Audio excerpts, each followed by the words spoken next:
I won't forget that morning, not if I live to be 100. I counted the men as they marched out of the yard.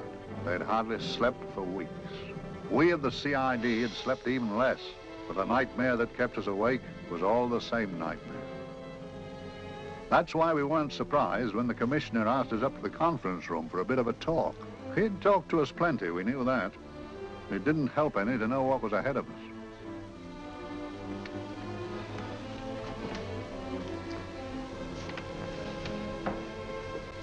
Must we have that window open, Gregson?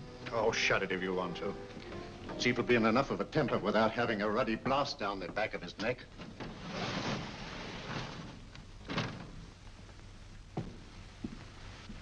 Gentlemen, the commissioner. Stuffy in here. Be seated, won't you?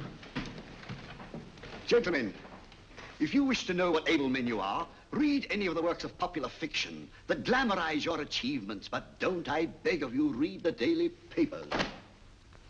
They might give you an inferiority complex. I hate to mention it, but we're confronted with a series of the most atrocious murders since Jack the Ripper.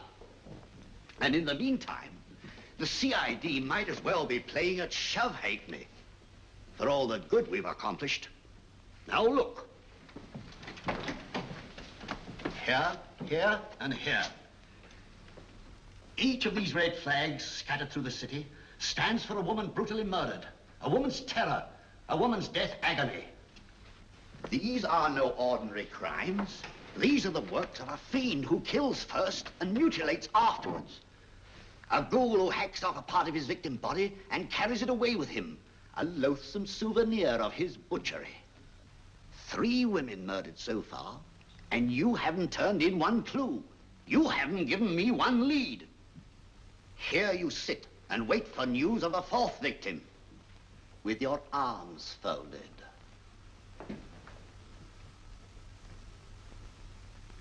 Well, we hadn't long to wait. It was down Lambeth Way where a young woman was hurrying home late last night. She saw something and stopped. It was a constable. He spoke to her and he walked along with her, just in case. He saw her go down the stairway to the basement lodging where she lived. We can only surmise what happened after that.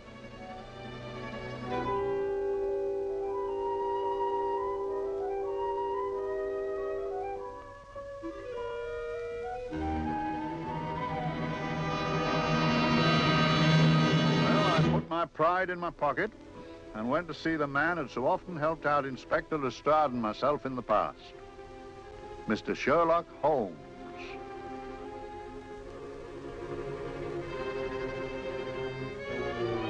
If ever a man needed help, I did.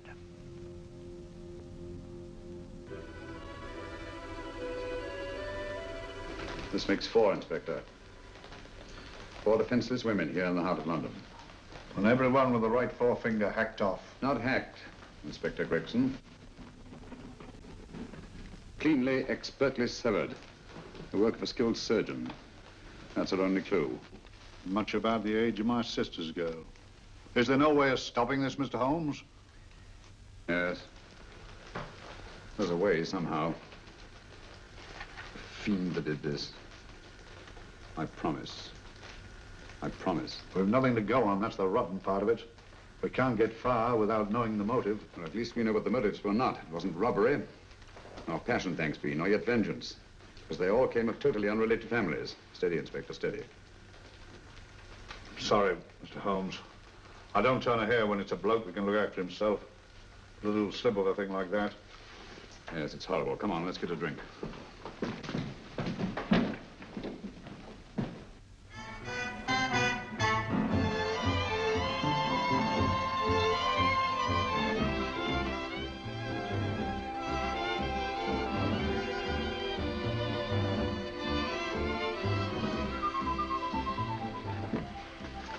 Good evening, Mr. Holmes. Good evening, Vincent. Whiskey and soda, please, and a double for my friend here, Inspector Gregson. Very good, sir. Make mine Irish.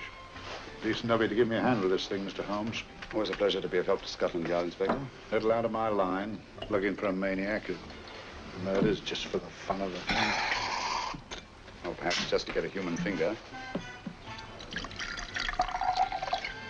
In all 4 cases, the murderer risked capture by stopping to secure a finger. Wonder what for? Who knows? He's just a madman. Perhaps there's method in his madness. If we could just trace those missing fingers. If we could just train the English Channel, we might find a penny. Huh? Oh, thank you. You may keep those, Mr. Holmes. Thank you.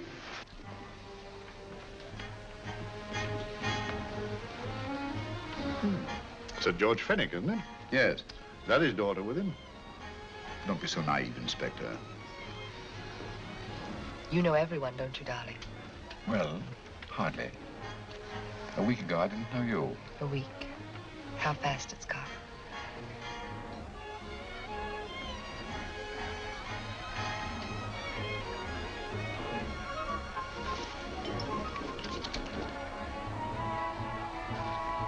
I collect these things. How very quaint of you. Shall we go? Yes.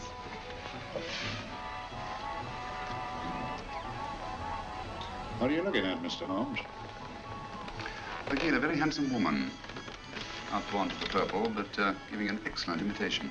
Would you like to come to my flat for a nightcap? Lovely idea. Yes, isn't it?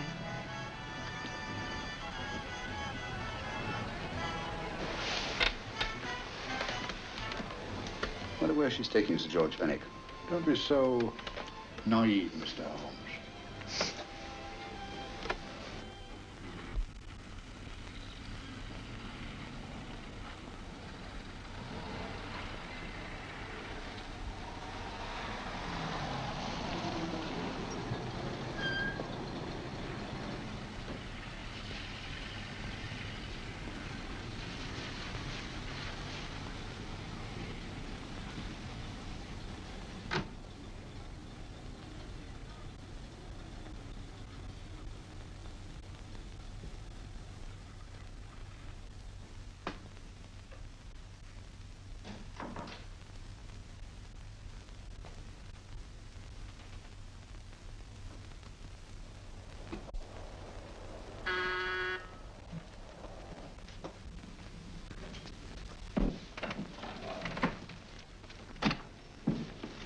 Good evening, Mum. Hello, Grandon. Any messages? No, Mum. Thank you. Drinks, Grandon. One of your nice surprises. Yes, Mum. I say, you don't mean that, Grandon's a marvel, aren't you, Grandon? Yes, Mum. You wouldn't believe the things she can do. Ah, charming place. Delightful. Really? You think so? I'm so glad. Do sit down. Do you mind? Do I mind? What a question. I don't mind anything, really. Except not being with you. Now, you really don't want me to believe that, do you? Not too seriously. Good. We're both quite grown up, aren't we? Quite.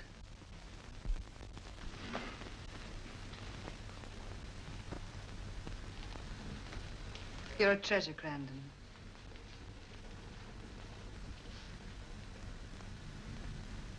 And lower the lights a little as you leave.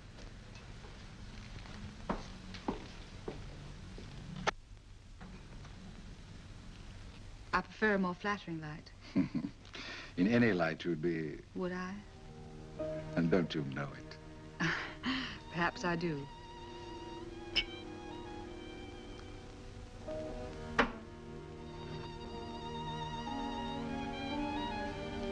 Oh, that priceless woman.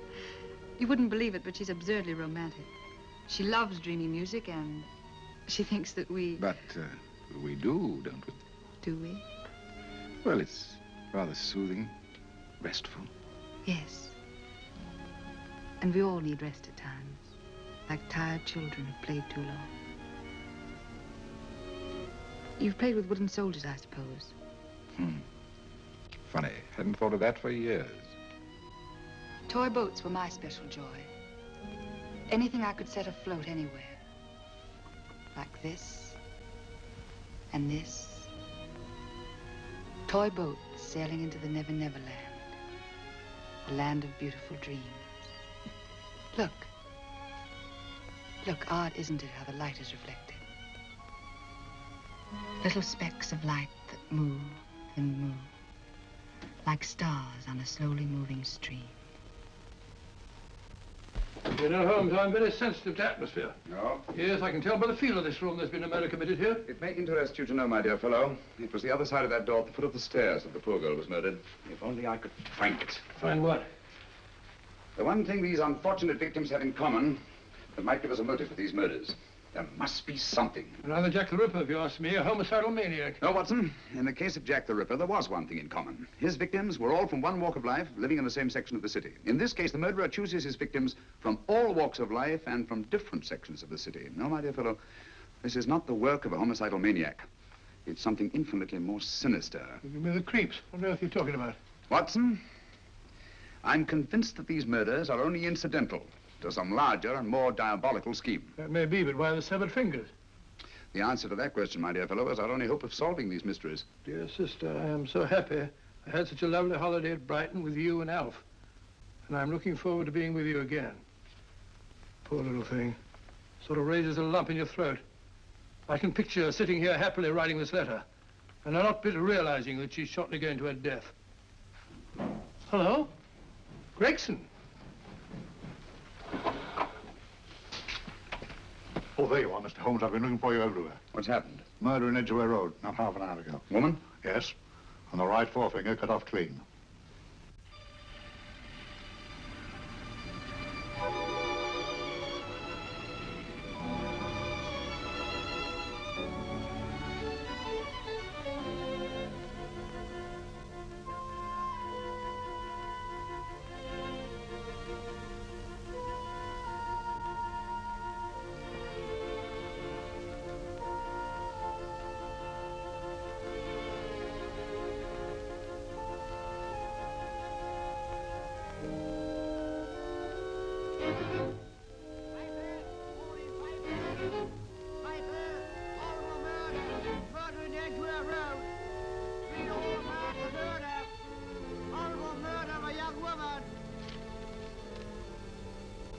Piper! Horrible murder, Piper! All about the murder! Morning, Piper! All about the murder! Piper! Horrible murder! Another young woman found murdered, Piper, sir! Horrible murder, Piper! Piper! Read all about it! Get your Piper! Murder in Edgware Road! Horrible finger murder! Shocking murder! Murder in Edgware Road! Horrible murder of a young woman! Read all about the murder!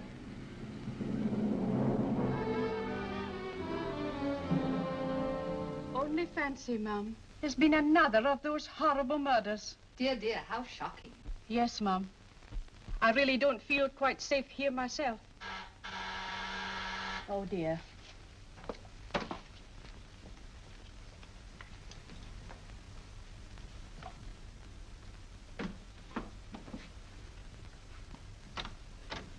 Why, Sir George! I must see Miss Marlowe at once. I don't know if she... I must see her. Where is she? Lydia. Why, Sir George, what is it? What happened? I don't know.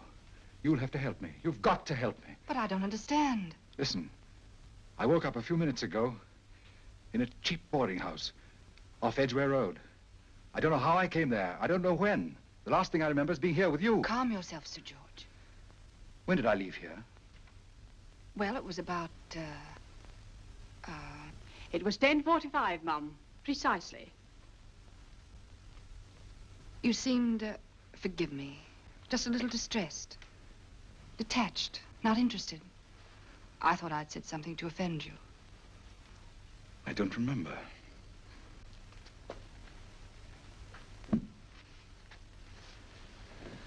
I can't remember. Tell me, has this happened to you before? Before? Well, there is such a thing as amnesia, you know. If it was 10:45 when I left you, it was 9 this morning when I woke. Over 10 hours lost. 10 hours that I can't account for. And in my pocket, when I woke, I found... Yeah, in my pocket. That isn't... Oh, it's not for you, of course. It can't be. Excuse me, Mum, but there's a man asking to see the gentleman. Send him away. Yes, Mum. No, please. I'll see him.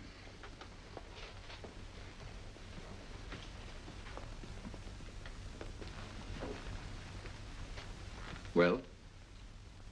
Delightful room. Not much like the place you woke up in this morning.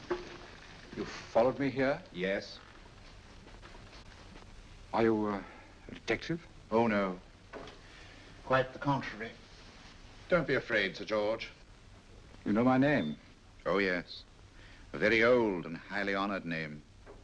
And being the bearer of such a name, and also a very wealthy man, I thought you might care to possess yourself of this trifle. Rather than let it fall into the hands of the police. It is yours, if I'm not mistaken. The initials, GF. Where did you get this? It came out of your pocket. I saw it fall, but you never noticed. You were very busy, bending over something with a knife. Then you put something in your pocket.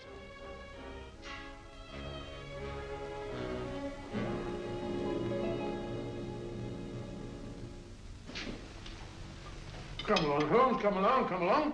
How many more times must I tell you? You're missing a treat. This is delicious. Little jam tarts to follow. Aren't you tempted? You and your flesh pots. They tell me that fish is good for the brains. Brains haven't any. You realize that a whole day and a night have gone by since that bestial affair in Edgware Road? I'm as much in the dark as ever.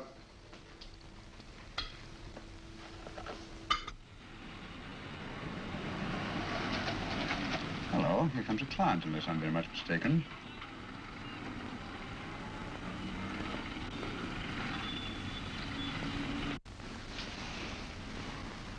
Well, attractive. Very attractive.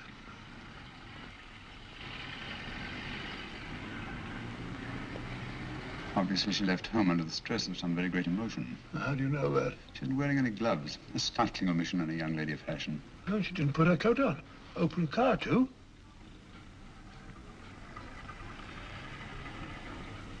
Furthermore, there's something in that bag she wants to show me. What makes you say that? The bag doesn't match her dress, indicating it was picked for size rather than style, to accommodate some bulky object. You amaze me, Holmes. What I meant, my dear fellow.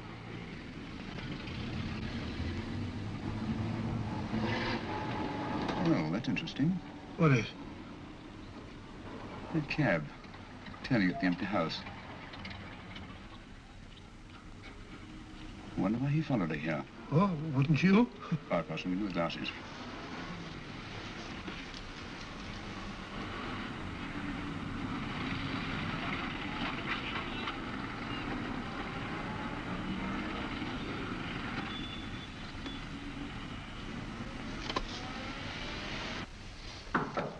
Well, we shall soon know. Yes, Mrs. Hudson? It's a young lady, sir. Most urgent. Ask her to come in. Go right in, miss. Mr. Holmes? Yes, this is my friend, Dr. Watson. How do you do? How do you do? Mr. Holmes, you must excuse me, please. Yes, well, won't you sit down? Come along. May I? It's quite all right. Thank you.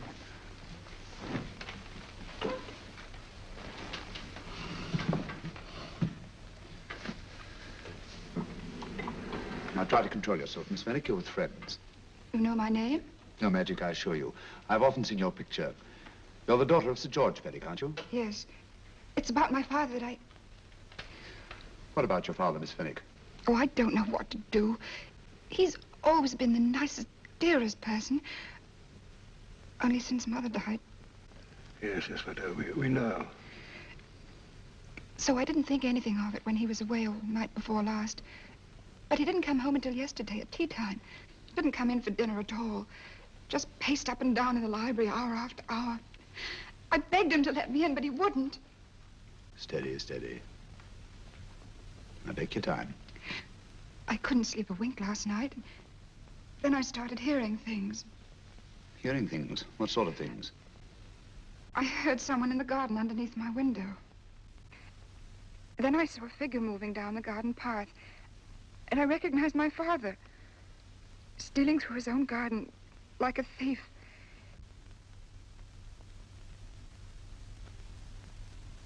He had a spade in his hand, and he stopped by the greenhouse where he started to dig.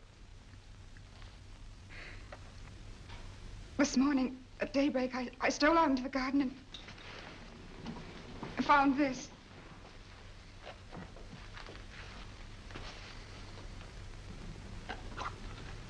A finger. A human finger. Bring up Scotland Yard, will you, Watson? Ask them to get hold of Inspector Gregson and tell him to meet us at once at George Finnick's house, Kingston. Operator, get me Scotland Yard quick. Where's my father, Norris? He's still in the library, miss. Thank you. We'll see him right away. Will you come with me, please? Thank you. I got your message, Mr. Holmes. Yes, indeed. Dad, may I come in? Dad. It's funny. He doesn't answer. Do you mind? Please do. Thank you.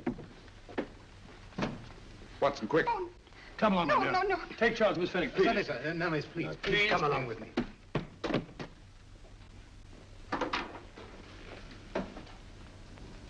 Dead? Yes. What do you make of it, Doctor? Shot in the back, between the second and third ribs. The bullet undoubtedly had penetrated the heart. Look at the powder marks on his coat. I was afraid of this. What do you mean? Don't you remember the man in the cab who followed Miss Finnick to Baker Street? Well, you don't think he had anything to do with it, do I you? think it's reasonable to assume that he tipped off someone that I'd been sent for. Sir George has obviously been murdered to keep him from telling me what he knew.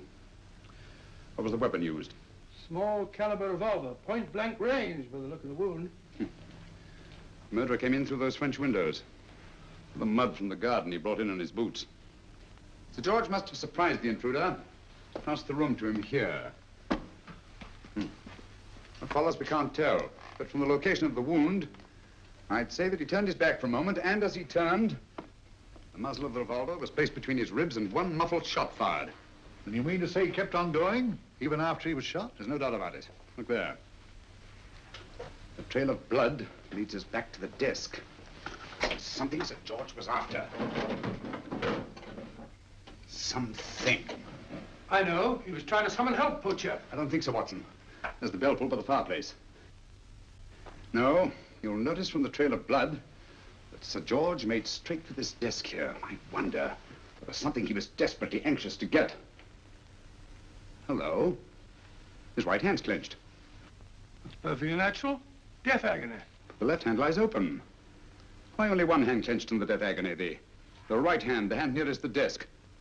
Please note that. If Sir George took something off this desk, something so important that he spilled his last drop of blood to get it, I want to know what it is.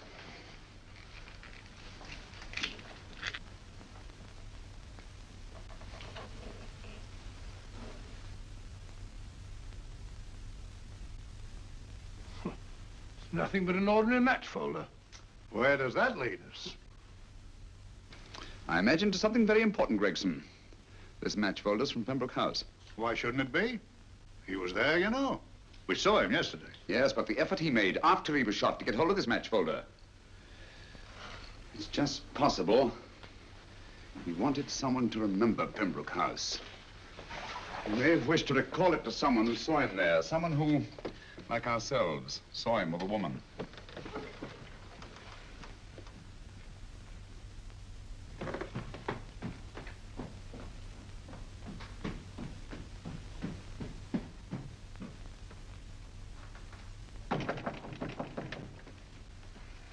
Come in.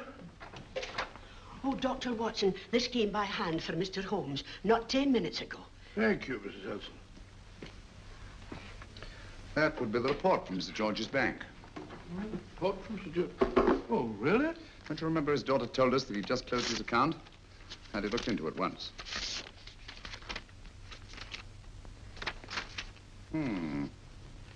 He drew out his entire balance in cash, nearly £10,000, yesterday, just after that young woman was murdered. What does that suggest to you, Watson? But he paid it out to someone. Precisely. I smell the faint, sweet odor of blackmail. You don't think he paid it out to someone who saw him murder the McLean woman? Sir George never murdered anyone. But he did have that woman's finger, and he evidently did have and pay out a lot of cash. That's the terrifying part about blackmail, Watson. The victim is afraid to fight the accusation, no matter how false. Once the accusation is made, his name is smeared, and sometimes his life is ruined. Well, Sir George didn't commit these murders. What fiend did? I rather think they're not the work of any one man. Oh, come, Holmes. You don't expect me to believe there's a whole organization going about killing people and chopping off their fingers. No, it's possible, quite possible. Well, whoever's behind all this thing must be out of his mind. On the contrary, my dear fellow, if my assumptions are correct, this little scheme has behind it the most brilliant and ruthless intellect the world has ever known. You don't mean Professor Moriarty? I do. Oh, steady, Holmes. You've got him on the brain. This is the third time in as many months you've suspected him of unsolved crimes. He's dead, you know. Is he? Is he? You know he is. He was hanged in Montevideo, well, over a year ago. I know that someone was hanged in Montevideo under that name. But I'll stake my reputation that Moriarty is alive and here, now, in London. Hello? Yes, Dr. Watson, wait a minute. You me? Oh, yes? This is Dr. Watson speaking. No, I'm afraid I've retired. I don't practice anymore. What? Oh, that's a different thing. An emergency case. Well, just a minute. Yes? Yes, well, see, she's not moved. Remember that? Don't touch her till I get there. Fractured case in McCardle's Mews. Heavy woman. 14 stone. Oh. Look at dust. 14 stone. Just the sort of person who would hoist herself up on a stool to feed the canary. There ought to be a law against fat people keeping little dicky birds. Well, so long, old man. I shan't be very long. Haven't used that bag since I brought little Amelia. What's her name in the world? She grew up to be a very unattractive child. Well, who wouldn't with a name like Amelia? Oh, Amelia. Amelia.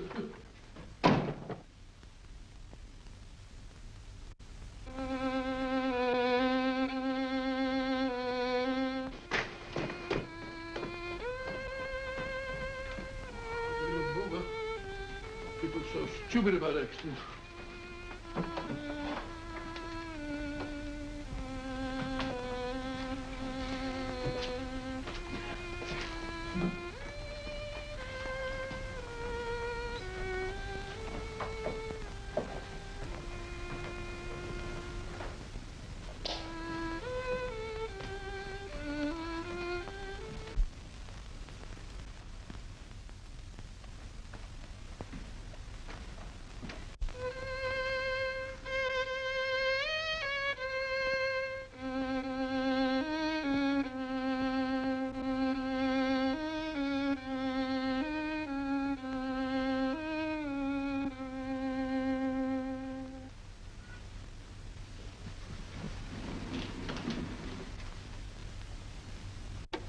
Oh, Professor Moriarty.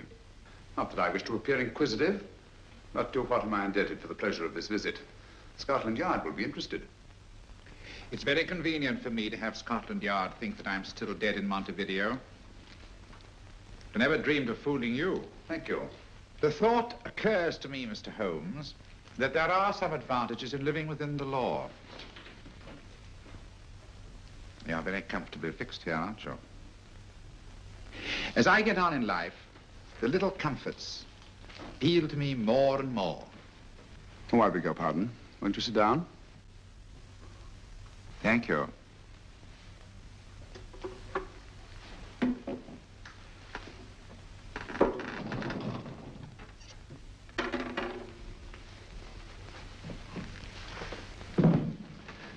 And now, Professor Moriarty, what can I do for you? Everything that I have to say to you has already crossed your mind. And my answer has no doubt crossed yours. That's final? What do you think? I shall not rest until you are hanged for the finger murders. You've no proof, you know. No, not a shred. But I have you. I could turn you over to the police here and now. You could. But if you did, you'd never see Dr. Watson again. Oh, the telephone call. Quite. I rather assumed you had taken some such precaution. Or I should have snatched up a revolver and indulged in a fit of heroics when you came in. Very smart, aren't you? Not smart enough. Or I should have anticipated you. But if any harm comes to Dr. Watson, I shall seek you out. I shall not rest until I find you, and when I do... No harm will come to Dr. Watson this time. But I can't answer for the future. Mr. Holmes, I should strongly advise you to drop this case. Don't be silly. Think it over. We've had many encounters in the past. You hope to place me on the gallows. I tell you, I shall never stand upon the gallows. But if you are instrumental in any way in bringing about my destruction, you will not be alive to enjoy your satisfaction. And we shall walk together through the gates of eternity, hand in hand. What a charming picture that would make. Yes, wouldn't it? You know, I really think it might be worth it.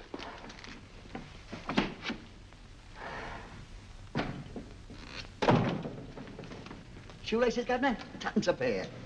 And strong enough to hang yourself. How many more times must I tell you I don't want your filthy shoelaces or your company?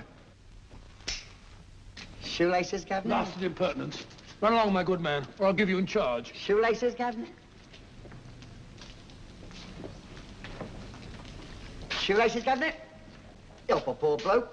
What's only got one arm? Any luck with Mr. Holmes? You can read his obituary in tomorrow's papers.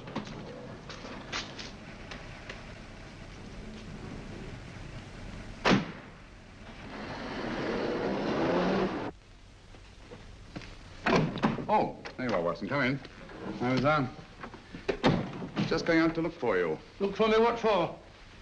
Suppose you don't think I know my way about. Well, you're right, I don't. Blast all practical jokers anyhow. Know where I've been? On a wild goose chase. Exactly. There's no such number in McCardle's Muse. Some fool's idea of a joke. Did you see anyone? No, nobody especially. Only a whining old idiot selling bootlaces. Persistent beggar, wasn't he? Stuck to you like grim death. Huh? How do you know? And finally left you for someone who looked like Philip Pickings. Someone, my dear Watson, was Professor Moriarty himself. What? He's just called on me. Moriarty here and you let him go? But you must be out of your mind. Why? Well, he bluffed me into believing that he was holding a friend of mine as hostage. Friend of yours who? Oh, nobody very important, just a fat, lazy fellow. Medical man, I believe. Medical man? Do I know him? Yes, I think you do. Fellow by the name of Watson. Watson, never heard. Who, me? I'm afraid so, old fellow. Your street hawker's job was to do away with you in a certain contingency. And you let Moriarty go? Because of me? I had no choice. I can't afford to lose you, old fellow. Well, it's very decent of the old chap, I must say, but... I wish you'd nabbed him. We shall, never fear. I know the motive for the finger murders. All I have to find out now is the method used with the blackmail victims. Method? Yes. How does Moriarty get them to the scene of the crime? How does he plant those severed fingers on them? And how does he scare them into believing that they may have committed those atrocious murders themselves? Curious.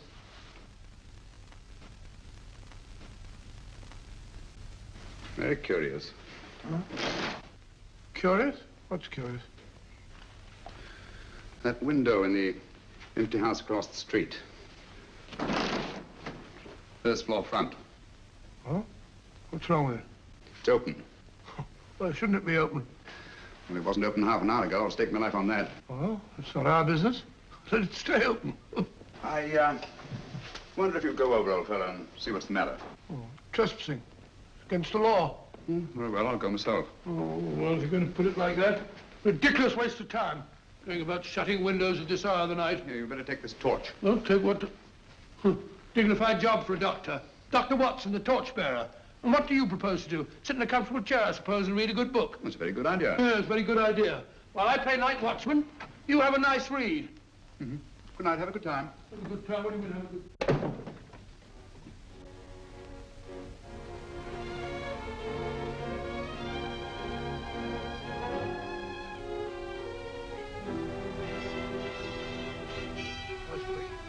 everything.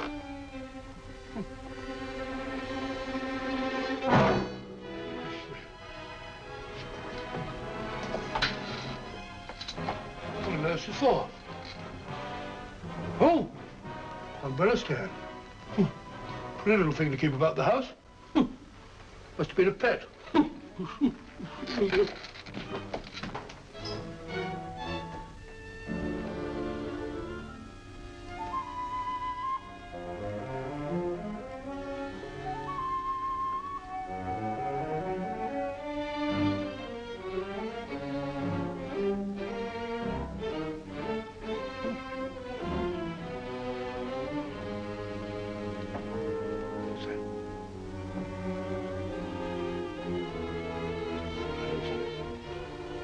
Right, Barbara. This was the door.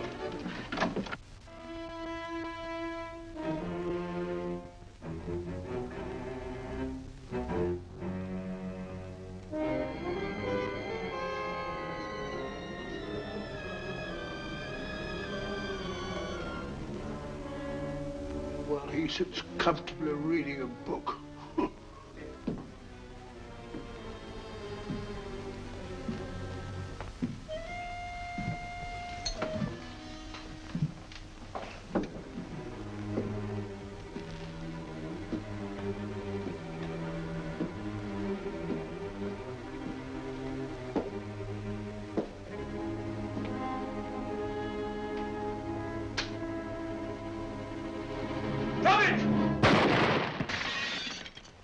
He killed Holmes! He killed Sherlock! Watson. You? But I saw him shoot you a second ago. Not me, my dear fellow. Merely the bust of Julius Caesar. Incidentally, you may have noticed that all through the ages, prominent men have prominent noses. Oh, I'm afraid we're in for terrible trouble again with Mrs. Hudson. Windows smashed, plaster all over the floor. Get up, you. Corporal Williams, Middlesex Regiment. Discharged from the army as physically unfit. Papers seem in order. Now, Corporal Williams, you've seen service in the Far East, haven't you? The East? I thought so. Look at his complexion, Watson. Yellow as saffron. He's been taking adversary. Cure for malaria. Sniper, aren't you? Sniper? Why did you try to kill me? I had to kill him. I had to. Oh, snap out of it. Stop it, Watson. He's shamming. No, he isn't. Who told you to kill me? She told me. She told you? She told me I couldn't miss. Well, luckily you did miss, you murderer. He isn't a murderer, Watson. Listen, Corporal Williams. She told you you had to do it, didn't she? I had to do it. I've got it, Watson, I've got it. Got what? The method used in the finger murders. Well, what is it? Hypnotism, my dear fellow, hypnotism. And it wasn't against his nature, that's the devilish part of it. They picked a man for their purpose whose job was sniping. Who are they? Professor Moriarty and his finger murderers. Williams spoke of a woman. I think you'll find that she asked him home tonight for a drink. Nice quiet rooms, soft lights, music. You've got it all pat, Mr. Holmes. What's the lady look like? Oh, up 30, nice figure, blonde, lustrous eyes. Oh, really? Got a phone number? Oh, so? Williams will give us her address. Look after him, Gregson. Don't let anyone come near him. He's our key witness in the finger murders. Well, I hope you're guessing right, Mr. Holmes. Get up, Williams. Now, go with Inspector Gregson anywhere he tells you. Come on. Yeah. Ring me as soon as he comes to himself, will you? I will. Good night, gentlemen. Good night. Well, if you believe that fellow Williams was hypnotized, I suppose you think Sir George Fenwick was hypnotized too. Yes, I'm quite sure of it. Have a cup of tea? Thanks, old boy. Nothing to eat. But why didn't these people make Sir George do the murder himself? Because they didn't want to get him hanged. They wanted to blackmail him. Well, who do you think the actual murderer is? One of Moriarty's gang. A diabolically simple technique. Kill a woman. Yes, but why cut off the fingers? My dear fellow, don't you understand? The severed finger is what links the blackmail victim to the murder. He wakes, finds the grisly thing in his pocket. He doesn't know how it got there. He's no idea that he's been hypnotized. For all he knows, he may have committed the atrocious crime during some dreadful lapse of sanity. In that state, when he's utterly demoralized, the blackmailers take over. Is that it? Undoubtedly. You see, they swear that they saw him commit the murder. And being human, the victim will pay anything rather than stand trial on a charge that will make his very name loathsome. Oh, it all fits in if you believe in hypnotism. Yeah. The only possible explanation. You think the hypnotist is that woman with the blonde hair and the lustrous eyes, the woman you invented? I didn't invent her. I saw her. What on earth are you talking about? That woman, my dear Watson, was with Sir George when he left Pembroke House. I saw her there. I shall see her again, and Williams will lead me to her. That's why it's so important to keep him safe. He will identify her.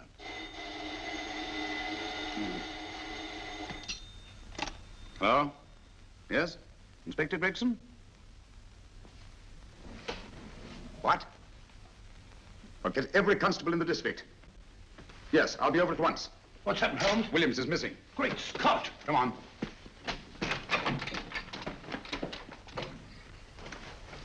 Lorry crashed into Gregson's car. During the confusion, Williams disappeared. Escaped, eh? No, kidnapped. To keep him from talking when he came to. You don't think that Moriarty... Moriarty? Anything is possible.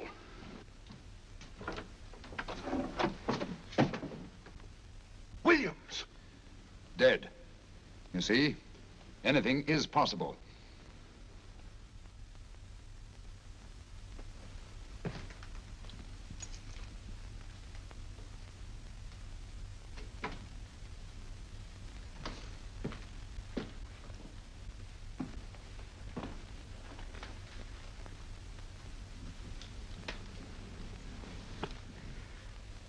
Oh, good morning, Professor Moriarty. You startled me. I'm dressing another dolly, a dear little nurse. Is there anything wrong with your finger? Just a splinter. Nasty things, splinters. Most trying. One can't be too careful, but I'll get it out for you. I have the very instrument to help you. Sharp enough to split a hair. Put those tools away until they're needed. But they're not tools, sir. They're instruments. Put them away. Is Lydia in? Yes. But really, you should let me... Get dressed. Holmes and Watson just left Baker Street for the Mesmer Club. Mesmer Club? The meeting place of all the top hypnotists in London. Do you suppose that Mr. Holmes is onto our method? If he suspects, it's merely a suspicion. It's our business to see that it ends there. I hope you're right. Williams passed away before he could talk, remember? What do you want me to do? Go to the Mesmer Club, meet Holmes, and induce him to come back here. Isn't that a bit dangerous? Every meeting with Sherlock Holmes is potentially dangerous. However, you say he didn't see your face at Pembroke House. And how would you suggest I get Mr. Holmes to accompany me here? Kidnap him? Oh, no. Holmes has one weakness, his insatiable curiosity. If you can arouse that, you can lead him anywhere. It's up to you to take advantage of any opportunity that may arise. This way, please, gentlemen. I'll tell Dr. Onslow that you're here. Thank you. So this is the Mesmer Club. If you ask me, hypnotism is a lot of mumbo-jumbo. Oh, come now, Watson. As a medical man, you must admit that hypnotism has its place in modern science. That may be, but 90% of hypnotists are crooks of the worst kind. Nothing more than a lot of charlatans exploiting weak-willed morons. Ah, Dr. Onslow, I believe. Happy to meet you, Mr. Holmes. Your brother Mycroft suggested I might be of help to you. He's a valued member of our little group of charlatans and crooks. Oh, beg your pardon, sir. I didn't know you were listening. Behind the curtain. My friend, Dr. Watson. Oh, delighted. Oh, did you? I wonder now. You see, we're in the midst of a little experimental session at this very moment. If you'd care to join us. Certainly, certainly. That'd be very instructive. Oh, well, will you follow me? Thank you. Why should I know somebody behind the blasted clinical? In treating his patients. But today, the therapeutic value of hypnotism, as we now call it, is conceded by innumerable physicians. Especially is it of value in surgical cases where the administration of local or of general anesthetic is inadvisable. Inadvisable poppycock. For the sake of latecomers, I may say that I have placed this subject under profound hypnosis. In this condition, he can feel no pain, even under applications which normally would be excruciating. Excruciating? You excuse me, please. Carter, you are having a peaceful sleep. You feel nothing. Your arms and your hands are without sensation. Mowbray, the long needle.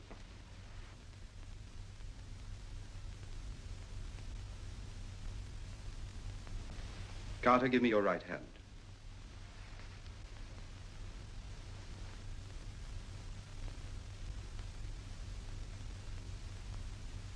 As you observe, the needle has been thrust completely through the subject's hand. No feeling, no pain. This lack of feeling is the one infallible test of profound hypnosis. Nonsense. Fellow's full of drugs. Well, isn't he? Definitely not, Doctor. Wake up, Carter, wake up. You feel well and rested, remember. No pain anywhere. Wake up, wake up. I say, when are you going to begin? All through, Carter. Stand up. This way, sir. And, are these all the people that come here? Oh, no. Others keep dropping in all the time. I suppose it's all right for those who believe in it, but of course, I'm a professional man myself. Then you don't believe in hypnotism, Dr. Watson? I don't deny that there are certain types of hysterical, feeble-minded people who go on if you point your finger at them. But anyone with an ounce of character... How right you are. You see right through our little artifices, don't you, Doctor? Right through, my dear sir. Right through. Right so. But with the feeble-minded, as you say... excuse us, Mr. Holmes. Certainly. Step over here, won't you? Certainly, sir. Anything to oblige. Let me show you how easily we charlatans take advantage of them. Now, sit down, Doctor. Now, we set a thing like this in motion. It's wonderful, the attraction on the feeble-minded, of course. The continuous motion, if they just let themselves follow it. Of course, you could stare at it till doomsday, Dr. Watson, with no effect at all. Still, it might make you a little drowsy, like the white ribbon of road at night when you're driving. The rhythm is smooth, unbroken, and the road goes on and on, round and round, always the same, winding and winding. And you're drowsy, you're tired. Let the road come into you, as it were. The long road, the smooth road, the road to sleep. Sleep.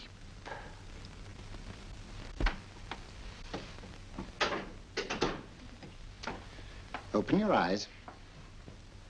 Stand up. Turn around. And now, Dr. Watson, you're on a holiday in Scotland. The country is amazingly beautiful. We're coming to a stream. It isn't deep. Better take your shoes and socks off.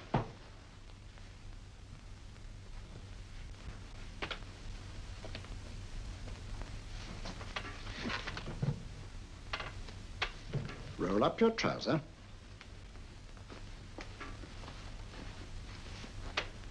That will do. The other leg is waterproof. Turn around. Mind the pedals.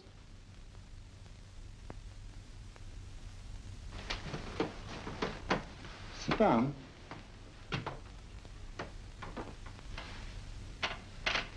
Wake up now.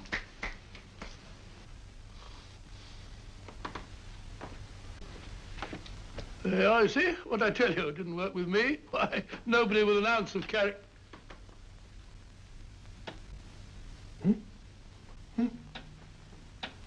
I think you'll need these.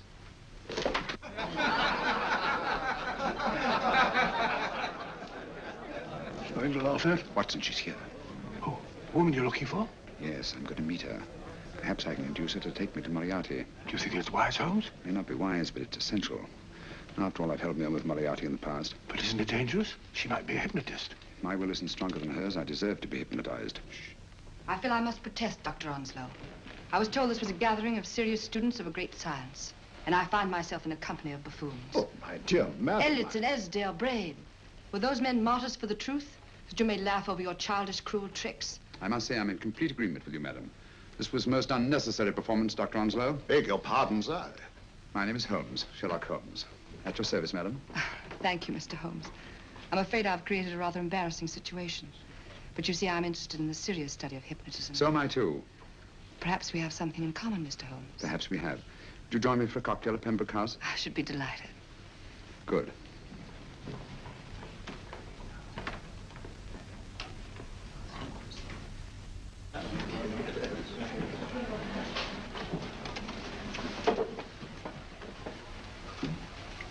Thank you. I didn't know there was such a pleasant place in London. It was so nice of you to suggest our coming here. I thought a little pick-me-up would do us good. You mean you thought I looked... I like the way you look.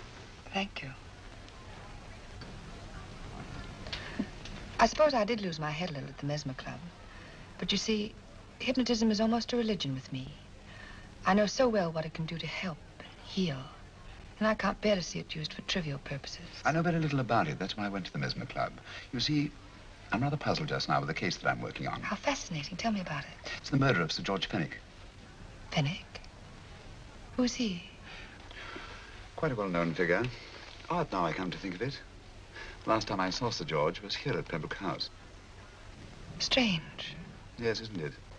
He was sitting, I believe he was sitting at this very table. Cigarette? Thanks. Do go on. There was a charming lady with him.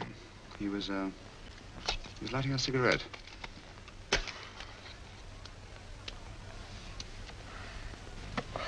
Charming. Did you see her face? No, worse luck. Merely her back. How unenterprising of you. Yes, wasn't it? Afraid I'm getting a little older. I shouldn't say so. That's nice of you. Still, the first time in my life, I've got hold of a case that's beyond me. I'm actually losing sleep over it. You know, Mr. Holmes, I believe I could help you. Really? I should be very grateful. You're amused. Oh, merely skeptical. How would you go about it? I've used hypnotism more than once in healing. Not for profit. I'm not a professional. But I do think I could help you. If you'd care to...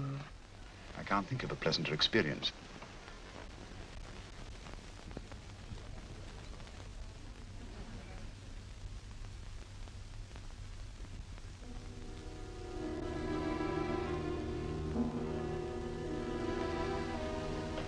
Low lights, music, is that all there is to it? You must relax, Mr. Holmes. I'm afraid you're a rather difficult subject. So I thought perhaps a little help. Materia medica might be advisable. Drugs? No, I'd rather not, if you don't mind. As a matter of fact, I'd rather not myself. But Schrenk-Notzing he practiced in Munich, you know. Believed it the best means for difficult subjects. Do you mind? Well, as a matter of fact, I don't approve of sedatives. Just as you wish. We don't have to go on with this at all, you know. Wait a minute. Wait a minute. All right. I'll take a chance. It's really quite harmless. What is it? Cannabis japonica, an oriental soporific. You need water.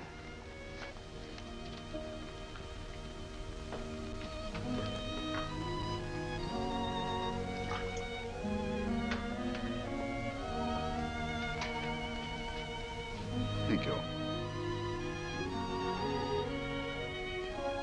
Now sit down, Mr. Holmes. Do you feel yourself growing drowsy? Don't fight it. Give in to it. Because you do want to sleep, you know. Just fix your eyes on this one white flower floating on the water. Empty your mind of every other thought. Follow the motion of the water. So smooth, not a ripple. Waters of forgetfulness. Steady, deep, strong. Strange, isn't it? How the light is reflected. Little specks of light that move and move.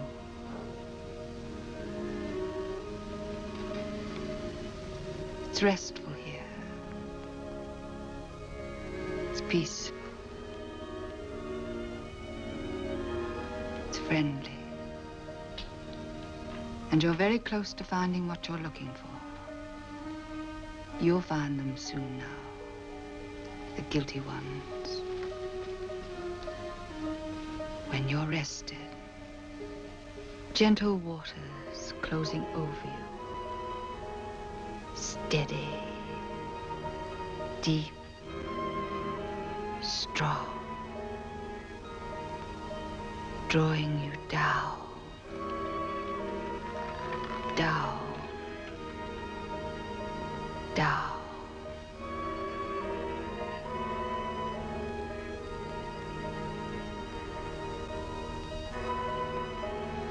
Sleep.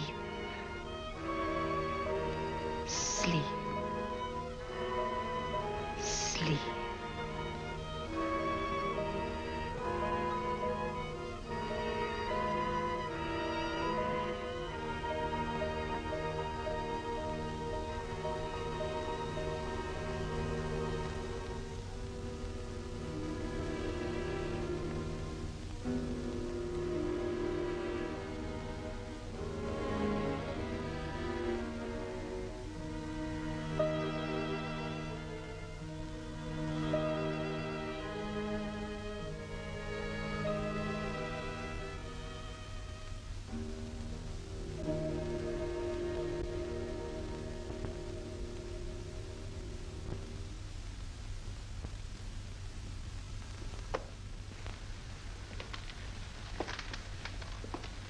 Here he is, Professor Moriarty.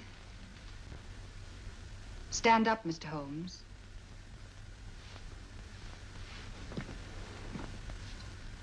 Open your eyes. Face this way. Are you satisfied? We are dealing with a clever man. He may be shamming. There's just one infallible test for profound hypnosis. You ready, Dr. Simnel?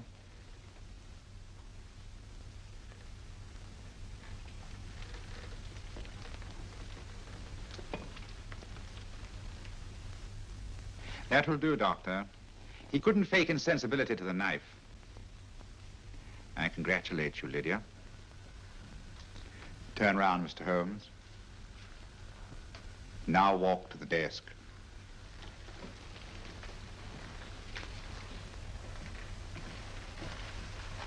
Sit down. Take that pen and write what I tell you to write. I have at last found a case which I cannot solve.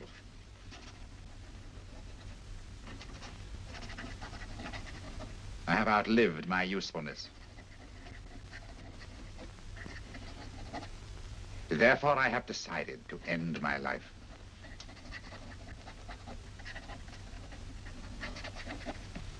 Sign your name. Now blot it.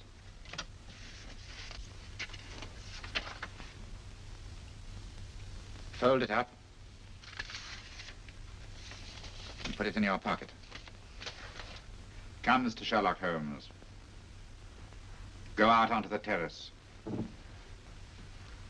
But it won't look like suicide, sir. I'm sorry, but Mr. Holmes' injuries must all be self-inflicted. Let's walk a little, Mr. Holmes. It's so pleasant here in the garden. Just step up here onto the terrace. It's a nice, broad terrace. Now turn to the left, walk slowly to the end of the terrace.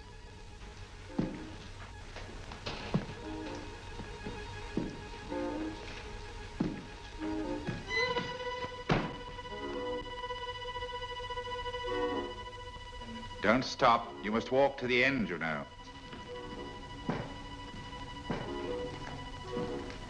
The end leads to an open doorway. You can pass through it in perfect safety. In the room beyond the doorway, you'll find what you've been looking for. Must you drag this on? This is the moment I've been anticipating for a long time, my dear. Go on, Mr. Holmes.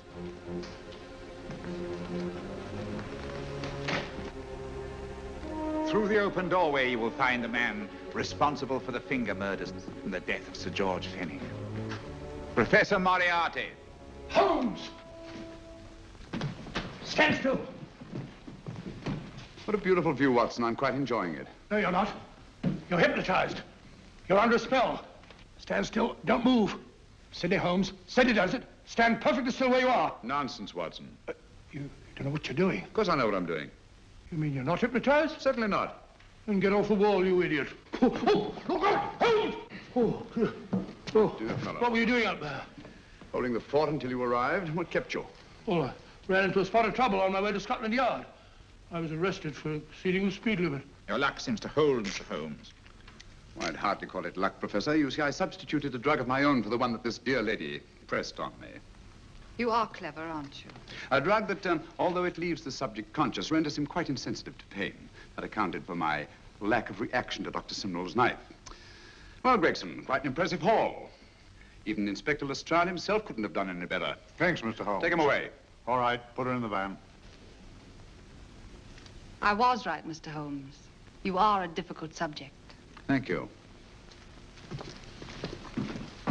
And now, Professor, our score is settled. Au revoir until I see you on the gallows. The rope has not been made that'll go around my neck. Come on.